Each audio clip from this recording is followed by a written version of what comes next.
ನೋಡ್ತಾ ಇದ್ದೀರಾ ರಾಜ್ ನ್ಯೂಸ್. ನಾನು ವಿದ್ಯಾ ಮಲ್ನಾಡ್. ಮೊದಲನೇದಾಗಿ ನಾನು ಎಲ್ರಿಗೂ ಕ್ಷಮೆ ಕೇಳ್ತೀನಿ. ಸಮಾಜದಲ್ಲಿ ನಾವು ಫೇಲ್ಯೂರ್ ಆಗಿದ್ದೀವಿ ಸಮಾಜದಲ್ಲಿ ನಾವು. ಅದಕ್ಕೆ ಆರಂಭದಲ್ಲಿ ಹೇಳಿದ್ದು ಕ್ಷಮೆ ಕೇಳ್ತೀನಿ ಅಂತ. ಬಡವರಿಗೆ ಕಾಯಿಲೆ ಬಂದ್ರೆ ಬದುಕುವ ಯೋಗ್ಯತೆ ನಮಗಿಲ್ಲ, ಬದುಕುವ ಹಕ್ಕು ನಮಗಿಲ್ಲ ಅನ್ನುವಂಥದ್ದು ಪದೇ ಪದೇ ಪದೇ ಪದೇ ಗೌರ್ಮೆಂಟ್ ಆಸ್ಪತ್ರೆಗಳು ಪ್ರೂವ್ ಮಾಡ್ತಾ ಇದ್ದಾವೆ. ಒಂದಾದ್ಮೇಲೆ ಒಂದು ಈ ಸರಣಿ ಅಪಘಾತ ಅಂತೀವಲ್ಲ, ಹಂಗೆ ಸರಣಿ ಸಾವುಗಳು ಆಸ್ಪತ್ರೆಯಲ್ಲಿ. ಹಂಗಾದ್ರೆ ಬಡವರಿಗೆ ಕಾಯಿಲೆ ಬಂದ್ರೆ ಬದುಕುವ ಯೋಗ್ಯತೆನೇ ಇಲ್ವಾ? ಇನ್ಸಿಡೆಂಟ್ ಕೇಳ್ಬಿಟ್ರೆ ಎಂಥವ್ರಿಗೂ ನೆತ್ತಿ ಮೇಲೆ ಕೋಪ ಇರುತ್ತೆ. ವ್ಯವಸ್ಥೆ ಹಿಂಗಾಗಿದ್ಯಾ, ಇಷ್ಟೊಂದು ಹದಗೆಟ್ಟೋಗಿದ್ಯಾ ಅಂತಾರೆ. ಹೊಲಿಗೆ ಹಾಕಬೇಕಾಗಿರೋ ಡಾಕ್ಟ್ರು, ಎಸ್ ನಾವು ಏನ್ ಕರಿತೀವಿ ಇಲ್ಲಿ ಸಾಮಾನ್ಯವಾಗಿ ಡಾಕ್ಟರ್ಗೆ? ವೈದ್ಯೋ ನಾರಾಯಣೋ ಹರಿ ಅಂತ ಹರಿಗೋಲಿಸ್ತೀವಿ. ಎಲ್ಲಾ ಡಾಕ್ಟರ್ಗಳು ಇಂತಹ ಲಜ್ಜೆಗೆಟ್ಟ ಕೆಲಸವನ್ನ ಮಾಡ್ತಾರೆ ಅಂತ ನಾನು ಹೇಳಲ್ಲ. ಬಿಕಾಸ್ ಪಕ್ಕದಲ್ಲಿ ಇವತ್ತು ಸ್ಟುಡಿಯೋದಲ್ಲಿ ನಾನು 4-6 ಜನ ಡಾಕ್ಟರ್ಗಳನ್ನ ಕರೆಸಿದೀವಿ, ಮಾತಾಡಿಸ್ತಾ ಇದ್ದೀವಿ. ವೈದ್ಯೋ ನಾರಾಯಣೋ ಹರಿ ಅನ್ನೋದಕ್ಕೆ ಅವರು ಸೂಕ್ತವಾಗಿದ್ದಾರೆ. ಬಟ್ ಕೆಲವರು ಇಂಥ ವ್ಯವಸ್ಥೆಯಲ್ಲಿ ಇದ್ಬಿಟ್ರೆ ವ್ಯವಸ್ಥೆ ಮೇಲೆ ಅನುಮಾನ ಬರುತ್ತೆ, ವ್ಯವಸ್ಥೆ ಮೇಲೆ ಜಿಗುಪ್ಸೆ ಬರುತ್ತೆ. ವಿಕ್ಟೋರಿಯಾ ಆಸ್ಪತ್ರೆಯ ಕರ್ಮಕಾಂಡವನ್ನ ಇವತ್ತು ನಾವು ಬಯಲಿಗೆಳಿತಾ ಇದ್ದೀವಿ ನಿಮ್ಮ ರಾಜ್ ನ್ಯೂಸ್ನಲ್ಲಿ. ಇದೇ ಹೊತ್ತಿನ ವಿಶೇಷ, ವಿಕ್ಟೋರಿಯಾ ಮರ್ಮಘಾತ. ನಾನು ವಿದ್ಯಾ ಮಲ್ನಾಡ್.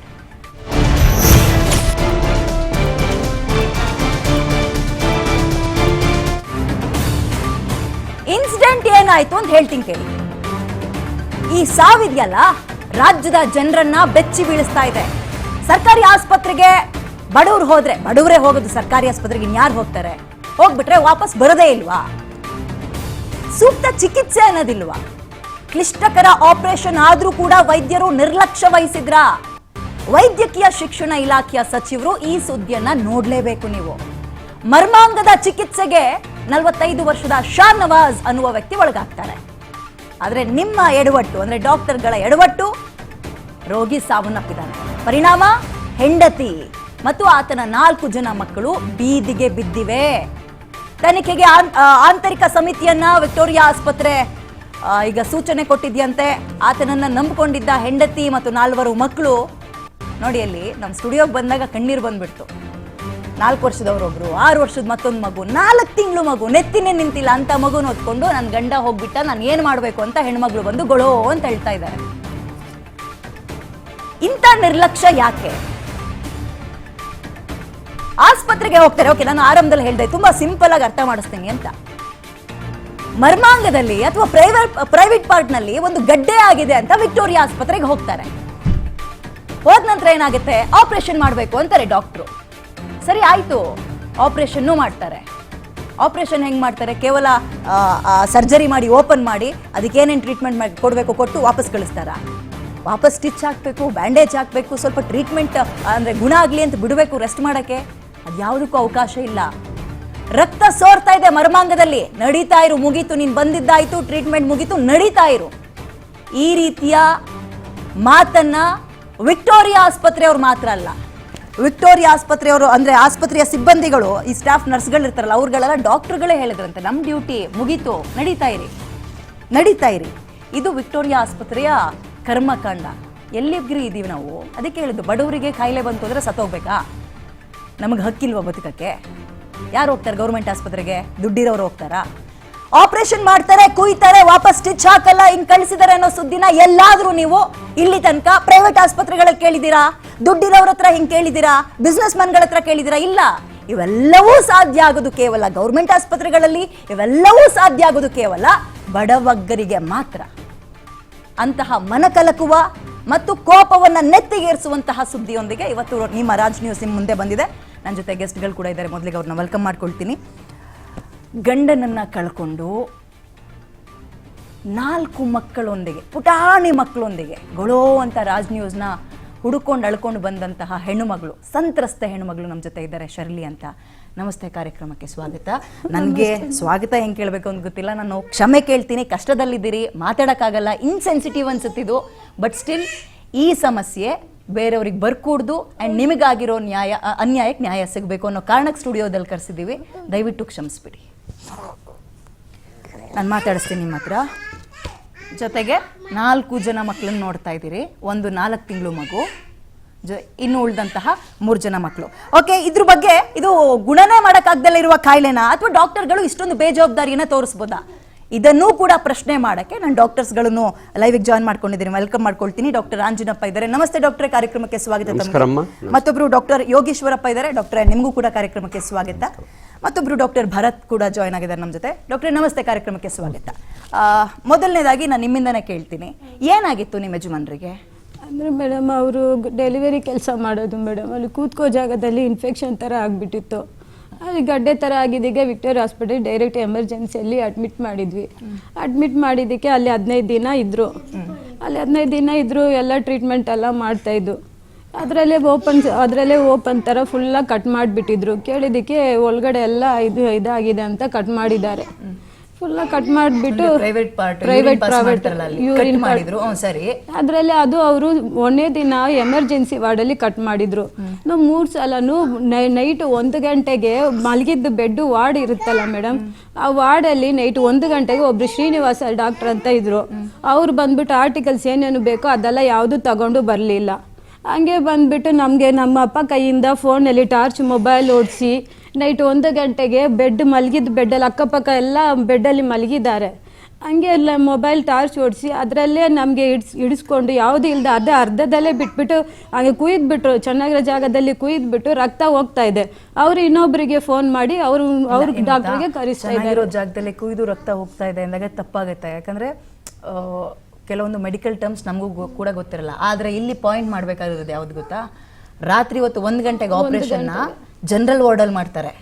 ಕರೆಂಟ್ ಇಲ್ಲ ಅಂತ ನಿಮ್ಮ ತಂದೆ ಹತ್ರ ಮೊಬೈಲ್ ಟಾರ್ಚ್ ಆನ್ ಮಾಡಿಸಿ ಮಾಡ್ತಾರೆ. ವಿಕ್ಟೋರಿಯಾ ಹಾಸ್ಪಿಟಲ್ ಮಲಗಿದ್ದ ಬೆಡ್ಡಲ್ಲೇ ಆ ಫೋಟೋ ಕೂಡ ನನ್ನ ಹತ್ರ ಇದೆ ಮೇಡಮ್.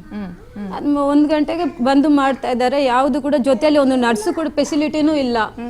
ಯಾರು ಇಲ್ಲದೆ 2 ಡಾಕ್ಟ್ರು ಮಾತ್ರ. ಅವರು ಇನ್ನೊಬ್ರು ಡಾಕ್ಟ್ರಿಗೆ ಫೋನ್ ಮಾಡಿ ಅವರು ಬಂದು ಮಾಡ್ತಾ ಇದ್ದಾರೆ. ಮಾಡಿಬಿಟ್ಟು ನಾವು ಆಮೇಲೆ ಎಲ್ಲ ಅಲ್ಲೇ 15 ದಿನ ಇದ್ರು. 3 ಸಲ ಬೆಡ್ಡಲ್ಲೇ ಮಾಡಿಬಿಟ್ರು. 15 ದಿನ ಇದ್ವಿ. ಏನು ಹೇಳ್ತಾ ಇದ್ದಾರೆ, ಇಲ್ಲಿಂದ ಡಿಸ್ಚಾರ್ಜ್ ಆಗಿ ನಮ್ಮ ಕಡೆ ಎಲ್ಲ ಮುಗೀತು, ನೀವು ಬೇರೆ ಕಡೆ ಪ್ಲಾಸ್ಟಿಕ್ ಸರ್ಜರಿಗೆ ಅಂತ ಕಳಿಸ್ಕೊಡ್ತಾರೆ. ಅಲ್ಲಿ ಹೋಗಿ ಕೇಳಿದ್ದಕ್ಕೆ ಇಲ್ಲಿ ಇನ್ನೂ ಗಾಯ ವಾಸಿ ಆಗಿಲ್ಲ, ಇನ್ನೂ ಹಂಗೆ ಇದೆ, ನೀವು ಇಲ್ಲಿ ಅಲ್ಲೇ 3 ಸಲ 4 ಸಲ ಹೋಗ್ಬಿಟ್ಟು ಬಂದ್ವಿ.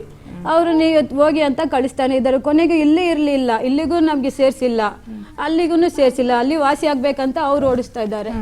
ಇಲ್ಲಿ ನೋಡಿದ್ರೆ ನಮ್ಮ ಕಡೆ ಇನ್ಫೆಕ್ಷನ್ ಎಲ್ಲ ಹೋಯ್ತು, ನೀವು ಹೋಗಿ ಅಂತ ಡಿಸ್ಚಾರ್ಜ್ ಮಾಡಿ ಅವ್ರು ಕಳಿಸ್ತಾ ಇದ್ದಾರೆ. ವಾಣಿವಿಲಾಸ 2 ಕಡೆ ಓಡಾಡಿದ್ರಿ? ಹೌದು ಮೇಡಮ್. ಸರಿ, ನಾವು ಅವಾಗ ಅಲ್ಲಿ ಪ್ರವೀಣ್ ಅಂತ ಒಬ್ರು ಪವನ್ ಡಾಕ್ಟರ್ ಅಂತ ಇದ್ರು. ಅವ್ರ ಹತ್ರ ಕೇಳಿದ್ದಕ್ಕೆ ನಾವು ಅವ್ರದ್ದು ಯೂನಿಟ್ ಬೇರೆ ಕಡೆ ಚೇಂಜ್ ಆಗ್ತಾ ಇತ್ತು. ಅವ್ರು ಹೇಳ್ತಾ ಇದ್ದಾರೆ, ನೀವು ಡಿಸ್ಚಾರ್ಜ್ ಆಗಿ ನಾವು ಬೇರೆ ಕಡೆ ಹೋಗ್ತಾ ಇದೀವಿ ಅಂತ ಹೇಳ್ತಾರೆ. ಅಲ್ಲಿ ಭೂಮಿಕಾ ಡಾಕ್ಟರ್ ಅಂತ ಒಬ್ರು ಲೇಡಿ ಡಾಕ್ಟರ್ ಬರ್ತಾರೆ. ಅವ್ರು ಬಂದ್ಬಿಟ್ಟು ಅವತ್ತೇ ಅವ್ರ ವಾರ್ಡಿಗೆ ಬಂದಿದ್ದು, ಇಲ್ಲಿ ಯಾಕೆ ಇದ್ದೀರಾ, ಇಲ್ಲಿ ಬೇರೆ ಪೇಷಂಟ್ ಬರ್ತಾರೆ, ಬೆಡ್ ಖಾಲಿ ಆಗಬೇಕು, ನಾವು ಇಲ್ಲಿ ಇರ್ತೀವಿ ಮೇಡಮ್, ಇಲ್ಲಿಂದ ಹೋಗಲ್ಲ, ಒಂದು 1/4 ಗಂಟೆ ಅದು ಟೈಮ್ ಕೊಡಿ ಮೇಡಮ್ ಎಲ್ಲ ಹೋಗೋಕ್ಕಂದ್ರೆ. ಇಲ್ಲ, ನಮ್ಗೆ ಹೋಗಿ, ನೀವು ಇಲ್ಲಿ ಇರಬೇಡಿ ಅಂತ ಹೋಗಿ ಅಂತ ಕೂತ್ಕೊಳ್ಳೋಕ್ಕೂ ಬಿಡದೆ ಎಲ್ಲ ಪೈಪು ಯೂರಿನ್ ಜಾಗದಲ್ಲಿ ಪೈಪ್ ಹಾಕಿದ್ದು ಎಲ್ಲ ಬಿಚ್ಚಿಬಿಟ್ಟು ಅಷ್ಟು ಇದರಲ್ಲಿ ಎಲ್ಲಾನು ಹೋಗಿ ಅಂತ ಅಷ್ಟು ನಾವು ಕೇಳ್ತಾ ಇದ್ವಿ. ಮೇಡಮ್, ಇಷ್ಟು ಹೆಂಗೆ ಓಪನ್ ಸರ್ಜರಿ ಮಾಡಿದ್ದೀರಾ, ಇಲ್ಲಿ ಓಪನ್ನಲ್ಲಿ ಮನೆಗೆ ಕರ್ಕೊಂಡು ಹೋಗ್ಬಿಟ್ಟು ಮನೇಲಿ ಏನಾದರೂ ಹೆಚ್ಚು ಕಮ್ಮಿ ಆದರೆ ಏನು ಮಾಡೋದು ಮೇಡಮ್ ಅಂತ ಕೇಳ್ತಾ ಇದ್ವಿ. ನಾವು ಏನು ಮಾಡೋಕ್ಕಾಗಲ್ಲ, ನಮ್ಮ ಕಡೆ ಮುಗ್ದಿದೆ, ಹೋಗು ಅಂತ ಇವ್ರು ಕಳಿಸ್ತಾ ಇದ್ದಾರೆ. ಆ ಕಡೆ ಹೋಗಿದ್ದಕ್ಕೆ ಚೆನ್ನಾಗಿ ಆಗಿಲ್ಲ, ವಾಸಿ ಆಗಿಲ್ಲ ಅಂತ ಪ್ಲಾಸ್ಟಿಕ್ ಸರ್ಜರಿ ಹೇಳ್ತಾ ಇದ್ದಾರೆ. ಈ ಕಡೆನೂ ಇಲ್ಲದೆ ಆ ಕಡೆನೂ ಇಲ್ಲದೆ ಫುಟ್ಪಾತಲ್ಲಿ 3 ದಿನ ರೋಡಲ್ಲಿ ಅಂದ್ರೆ ಎಲ್ಲಿ? ಅಲ್ಲಿ ಹಾಸ್ಪಿಟಲ್ ಹತ್ರನೇ ಪಕ್ಕದಲ್ಲಿ ಅಲ್ಲಿ ಫುಟ್ಪಾತಲ್ಲಿ 3 ದಿನ ಚಾಪೆ ಹಾಕೊಂಡು 4 ಮಕ್ಕಳ ಜೊತೆಗೆ ಮಲ್ಕೊಂಡಿದ್ವಿ ಮೇಡಮ್. ನಮ್ಮ ಯಜಮಾನ್ರು ಅದರಲ್ಲೇ ಬಂದ್ರು ಮೇಡಮ್. ಯಾರು ಬಂದಿಲ್ಲ. ಅದರಲ್ಲೇ ಕರ್ಕೊಂಡು ಬಂದ್ಬಿಟ್ಟು ಅಲ್ಲೇ ರೋಡಲ್ಲೇ ಮಲ್ಕೊಂಡ್ರು. ನಡೆಯೋಕ್ಕೂ ಆಗದೆ, ಒಬ್ರು ನಮ್ಮ ಅಪ್ಪನ ಕಡೆ, ನಾನು ಒಂದು ಕಡೆ ಕೈಯಲ್ಲಿ ಹಾಕ್ಕೊಂಡು ಹಂಗೆ ಕರ್ಕೊಂಡೇ ಬಂದ್ವಿ ಮೇಡಮ್. ಅವ್ರಿಗೆ ನಡೆಯೋಕ್ಕೂ ಆಗದೆ ಫುಲ್ ಕೆಳಗಡೆವರೆಗೂ ಕಟ್ ಮಾಡೋದು ತುಂಬ. ಅದಕ್ಕೆ ನೋವಲ್ಲೇ ತುಡಿತಾ ಇದ್ರು ಮೇಡಮ್. ಅಲ್ಲಿ ವಾರ್ಡಲ್ಲಿ ಕೂಡ ಕಟ್ ಮಾಡಿದಾಗ ನೋವು, ಅವ್ರಿಗೆ ಏನು ಅನೆಸ್ಥೆಸಿಯಾ ಇಂಜೆಕ್ಷನ್ನು ಹಾಕಿಲ್ಲ, ನೋವಲ್ಲೇ ತುಡಿತಾ ಇದ್ದಾರೆ, ಹಂಗೆ ಅಳ್ತಾ ಇದ್ದಾರೆ ಮೇಡಮ್. ಅವ್ರಿಗೆ ಬಾಯಿಗೆ ಆಗಿ ನನ್ನ ಕೈಗೆ ಗಟ್ಟಿಗೆ ಹಿಡ್ಕೊಂಡ್ರು, ಬಾಯಿಗೆ ಬಟ್ಟೆ ಇಟ್ಕೊಂಡು ಅಲ್ಲಿಗೆ ಕಚ್ಕೊಂಡ್ರು. ಅಷ್ಟು ನೋವಲ್ಲಿ ಅವರು ತುಡಿತಾ ಇದ್ರು ಮೇಡಮ್. ಇಲ್ಲಿಗೂ ಇಲ್ಲದೆ ಅಲ್ಲಿಗೂ ಇಲ್ಲದೆ ನಾವು ಫುಟ್ಪಾತಲ್ಲಿ 3 ದಿನ ಮಲಗಿದ್ದು. ಅಲ್ಲಿಂದ ಕೊನೆಗೆ ಅಲ್ಲಿ ಮನೆಗೆ ಹೋದ್ವಿ ಮೇಡಮ್. 2 ಕಡೆ ಇಲ್ಲದೆ ಹೋಗಿದ್ದಕ್ಕೆ ಮನೇಲಿ ಒಂದು 10 ದಿನ ಕೂಡ ಇರಲಿಲ್ಲ. ಅವರು ಊಟ ಮಾಡ್ತಾ ಇರುವಾಗಲೇ ಓಪನ್ ಕೆಳಗಡೆ ಎಲ್ಲ ಕಟ್ ಮಾಡಿದ್ರಲ್ಲ, ಆ ಜಾಗದಲ್ಲಿ ನನ್ನ ಕೈಯಿಂದಾನೇ ಊಟ ತಿಂತಾನೆ ಇದ್ರು. ತಿಂತಾರುವಾಗಲೇ ಮಾತಾಡ್ತಾ ಕೂತ್ಕೊಂಡು ಜಾಗದಲ್ಲಿ ಫುಲ್ಲ ರಕ್ತ ಕೊಲೆ ನೀರು ಕೊಲೆ ತಿರ್ಸಿದ್ರೆ ಹೆಂಗೆ ನೀರು ಹೋಗುತ್ತೋ ಆ ಥರ ರಕ್ತ ಫುಲ್ಲ ನನ್ನ ಕಣ್ಣು ಮುಂದೆನೆ ನನ್ನ ಕಾಲ ಮೇಲೇ ಜೀವ ಹೋಯ್ತು ಮೇಡಮ್. ನಾವೇನು ಮೇಡಮ್ ಮಾಡಬೇಕು? ಈ 4 ಮಕ್ಕಳಿಗೆ ಇಟ್ಕೊಂಡು ಅವ್ರು ಯಾಕೆ ಮೇಡಮ್ ಈ ಥರ ನಾವು ಯಾಕೆ ಮೇಡಮ್ ಬರ್ತೀವಿ ಬಡವರು? ಏನೋ ಒಂದು ಗೌರ್ಮೆಂಟ್ ಹಾಸ್ಪಿಟ್ಲಲ್ಲಿ ಒಳ್ಳೇದಾಗುತ್ತೆ, ಡಾಕ್ಟ್ರು ಎಲ್ಲ ದೇವ್ರ ಹತ್ತಾರ ತಾನೆ ನಮ್ಮನ್ನು ನಂಬ್ಕೊಂಡು ಅಲ್ಲಿ ಬರ್ತೀವಿ ಮೇಡಮ್. ನಾವೇನು ಮೇಡಮ್ ಪಾಪ ಮಾಡಿದ್ವಿ, ಕೊನೆಗೆ ಅವ್ರ ಜೀವನೇ ಹೋಯ್ತಲ್ಲ ಮೇಡಮ್. ನಾವು ಹಾಸ್ಪಿಟ್ಲಿಗೆ ಹೋಗಿದ್ದು ತಪ್ಪ ಮೇಡಮ್? ಅಲ್ಲಿ ಪ್ಲಾಸ್ಟಿಕ್ ಇಲ್ಲ, ಅವ್ರಿಗೆ ಗುಣ ಆಗಿಲ್ಲ ತಾನೆ, ಒಂದೇ ಸಲ ಪ್ಲಾಸ್ಟಿಕ್ ಸರ್ಜರಿ ಮಾಡಿರ್ಬೋದು, ಇಲ್ಲ ಅಲ್ಲೇ ಇರಿಸ್ಕೊಂಡು ಗುಣವಾಗುವವರೆಗೂ ಅಲ್ಲೇ ವಾರ್ಡಲ್ಲಿ ಬಿಟ್ಟಿರ್ಬೋದಲ್ವಾ ಮೇಡಮ್? ಇರ್ತೀವಿ ಅಂತ ಹೇಳಿದ್ರೆ ಹೋಗಿ ಅಂತ ಬಿಡ್ತಾನೆ ಇಲ್ಲ. ಅಲ್ಲಿ 3 ದಿನ ರೋಡಲ್ಲಿ ಮಲಗಿದ್ವಿ ಮೇಡಮ್ ನಾವು. ಯಾರು ನೀವು ಹೋಗಿ ಅಂತ ಅಲ್ಲೂ ಯಾರು ಅಲ್ಲಿ ಹೇಳಿಲ್ಲ, ಒಳಗೂ ಕರ್ದಿಲ್ಲ ಮೇಡಮ್. ಹೋಗಿ ಅಂತ ಓಡಿಸ್ತಾ ಇದ್ದಾರೆ ನಮ್ಗೆ. ಇಲ್ಲಿ ನಾವು ಇಟ್ಕೊಂಡು ಏನು ಮಾಡೋದು? ನಾವು ಬೇರೆ ಪೇಷಂಟ್ ಬರೋದು ಬೇಡವಾ?